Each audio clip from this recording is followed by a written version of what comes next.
Welcome, fellow treasure hunters, to part 5 of the Can Solve, my solution to the Thrill of the Chase treasure hunt, which was presented to us by Mr. Forrest Fenn.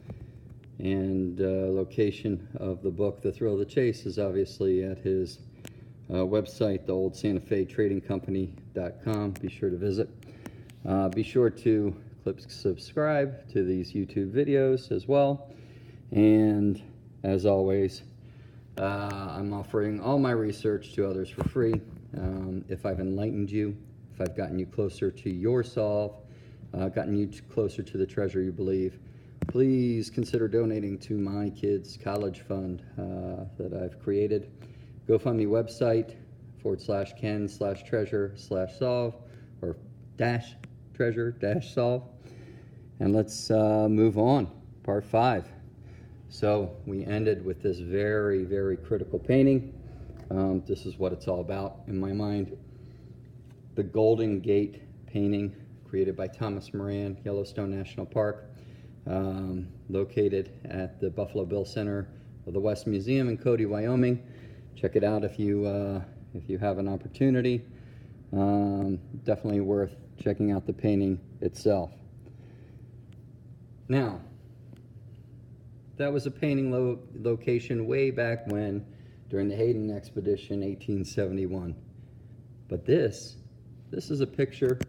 If you don't have Google Earth, I suggest you get it. Zoom in, check it out.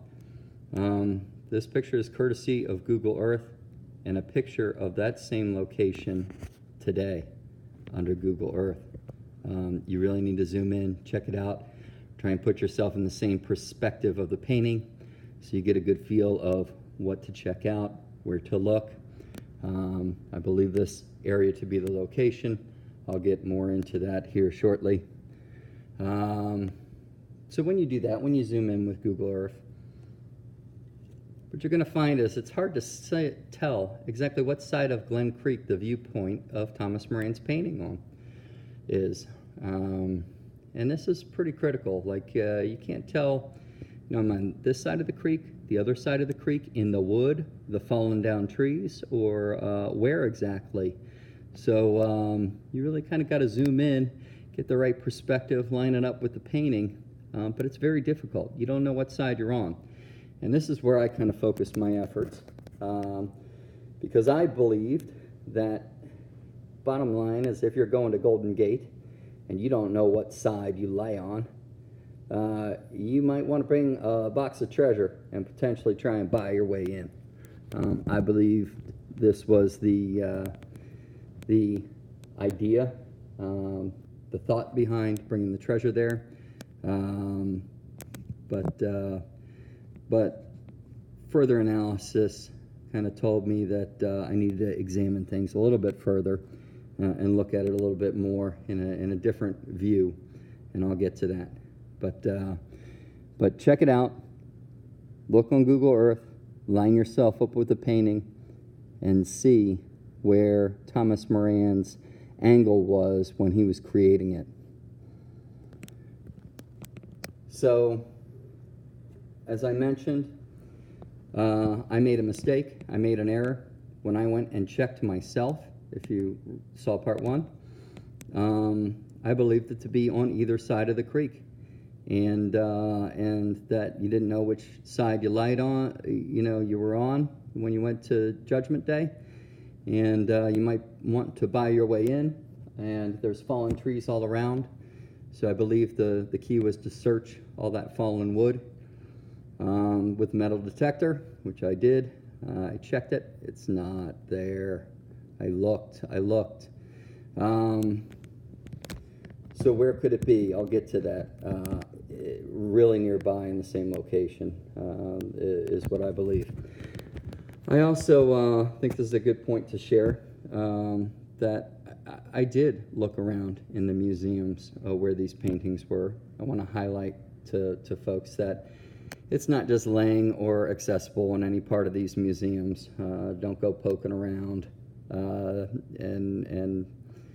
and be respectful of the displays for sure. But I can tell you, looking through Smithsonian Art Museum and the Buffalo Bills Center. You will not just find the treasure, luckily, just laying out for you to grab and go. It's not around. I certainly kind of poked around and looked at stuff while I was there and kept an eye out. You're not going to find it there either. So the big reason I believe I failed is for two reasons. Number one, I focused solely on trying to find the location of the perspective of the painting. This was a mistake. It was a mistake for a couple reasons, one of which is there's no true perspective of the painting, and I'll get to that later, because Thomas Moran took a lot of liberties with his paintings of Yellowstone and the exact viewpoints. So you're never really truly going to find the true location of where you can see that waterfall and the rock in the same location as he presented, even with geology changing. Second of all, I didn't wait until warm waters halt, and I will get into that. But that was a critical mistake I made.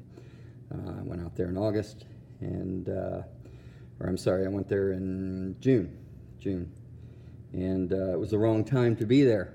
I didn't wait until the warm waters halt. I'll get into that in the next part. Again, I'm offering this research for free to others. I hope it's helped you.